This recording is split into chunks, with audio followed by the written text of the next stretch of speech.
name is Meadows Dixon, and I've been covering movies and working as a film critic for nearly 30 years. I've covered the Oscars on the red carpet, movie premieres, interviewed hundreds of stars, and seen thousands of films. And it's my job to bring a bit of Hollywood glitz and glamour to the Gateway City. Welcome to On the Screen. Hello everyone, I am Meadows Dixon. Welcome to On the Screen. You captured the moment. We all lived through the financial crisis, and I have to say, watching the film, it took me right back to 2010. What was your motivation? I read the script and I got very struck by it very deeply. Andrew, you of course gained national recognition playing Spider-Man. How did that change your life? Oh, in a lot of ways, you know, but I think if you're lucky, every day something happens that changes your life. The Spider-Man thing just happened to be a long day. It was a 5-year day. That was a good day. It was a great day. I understand your next role is with the great director Martin Scorsese. The film is called Silence. What was it like to work with him? We finished filming that a few months ago. It was a really wonderful experience, and you know, he is who he is, and he doesn't disappoint. He's a master, and I can't believe that it's ever gonna.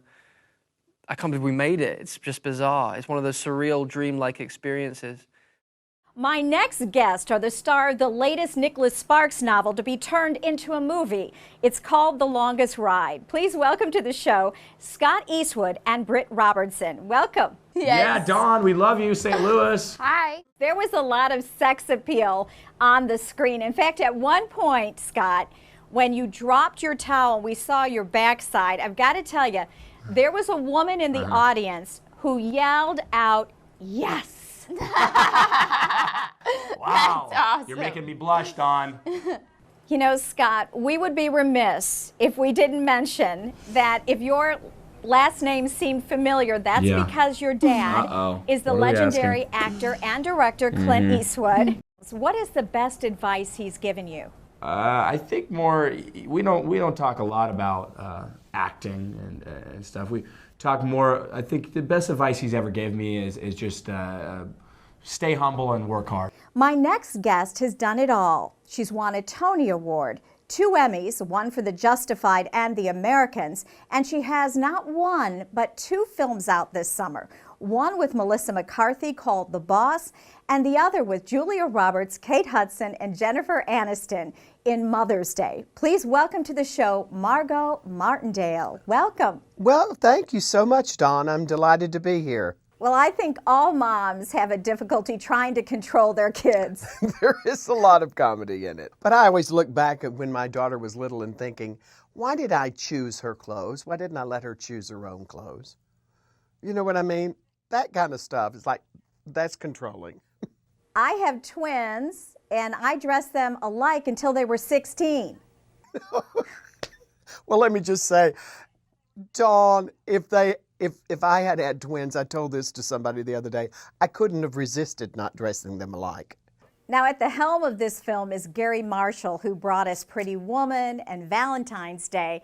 It doesn't get any better than that. It was such a joy, and I did it because Gary Marshall asked me to do it, and I had admired his work. Now, you've got another film out this summer with Melissa McCarthy called The Boss. I was doing Mike and Molly with her, and she said, will you come do this for me?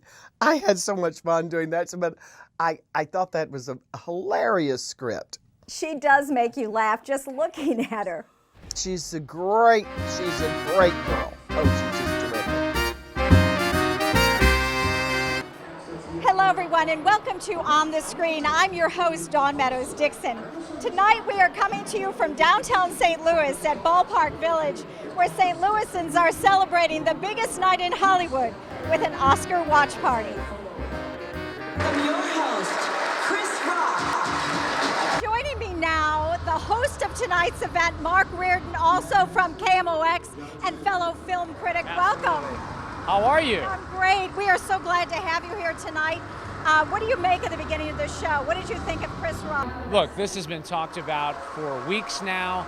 It's a big story. It's an important theme. I think he had to set the tone. He did it in a very entertaining way and appropriate way. So I think he did a great job. I like Chris Rock. All right, let's try this. The Oscar weighs how many pounds? I'd say 4.5. Okay. 8. 8. You're hot. Okay, anybody else? 6. 10. All right, it's 8.5. We have a winner. I know, it's surprising everyone when they go, oh, it's so heavy. It's like, well, it's got to be more than a bag of sugar. This film pulls out all the stops to be this season's tearjerker. And while folks were weeping all around me, I didn't buy into the film's social message of life and death. And while it did avoid all the chick flick cliches, to me, this was a great little love story that sadly went off script. Not worth your movie dollar. Tiny green balls. What are they called? Peas. If my daughter were not the greatest simpleton on earth, she'd be engaged to him now. The film stars Kate Beckinsale as Lady Susan. She is outstanding. Flawed, moviegoers will fall in love with her wicked ways. We all know that Jane Austen has a way with words, and she understands love and friendship. Her themes are timeless. And while many of her previous writings had humorous overtones, who knew she could be laugh-out-loud funny? Love and Friendship is not just a great romantic comedy, it's great fun. Well worth your movie dollar. For On the Screen, I'm Dawn Meadows Dixon.